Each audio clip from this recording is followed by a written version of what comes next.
அண்ணே ஆமா நல்லா இருக்கியா? உட்காருமா. மச்சான் எப்படி இருக்காரு? பிள்ளை எப்படி இருக்காங்க? நல்லா இருக்காங்க. சாப்பிடு. சாப்பிட்டேன். என்னப்பா தூரம்? நான் ரொம்ப கஷ்டமா இருக்குண்ணே. 2 மாசம் புழு கட்டாம இருக்கு. கட்டுறது ரொம்ப வீட்டுல வந்து ரொம்ப பிரச்சனை பண்ணிக்கிட்டு இருக்காங்க. நகையவே வச்சு கொடுத்தேன், அது கொடுங்க. அப்படியாம்மா?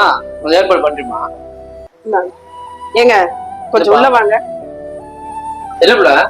ஏங்க உங்க தங்கச்சி என்ன வந்து பொருளை கேட்டுக்கிட்டு இருக்கு, நீங்களும் இந்த தரையை ஏற்பாடு பண்றேன்னு சொல்லிட்டு இருக்கீங்க. அவன் வாங்க திரும்பி கொடுக்கணும்மா. குடுக்கணும். கொஞ்சம் ஒரு 2-3 மாசம் கழிச்சு குடுக்கறது, உடனே இப்ப குடுக்கணுமா தூக்கி? அன்னைக்கு அவசரமா நிக்கும் போது வந்து உடனே யோசிக்காம கழுத்து எடுத்து கொடுத்து விட இல்ல. நீ எத்தனை போட்டு கொடுக்கணும். ஏங்க நம்மளே விசேஷத்தை முடிச்சு இப்பதான் எல்லா கடனையும் அடைச்சிட்டு உட்கார்ந்து இருக்கோம். ரொம்ப நாள் கழிச்சு இப்பதான் ஒருத்த செயினா கழுத்துல போட்டிருக்கு, அது உங்களுக்கு உறுத்திக்கிட்டு இருக்குதா? தரமாட்டாங்க. உடனே கேட்டுட்டு வரணுமா பின்னாடியே?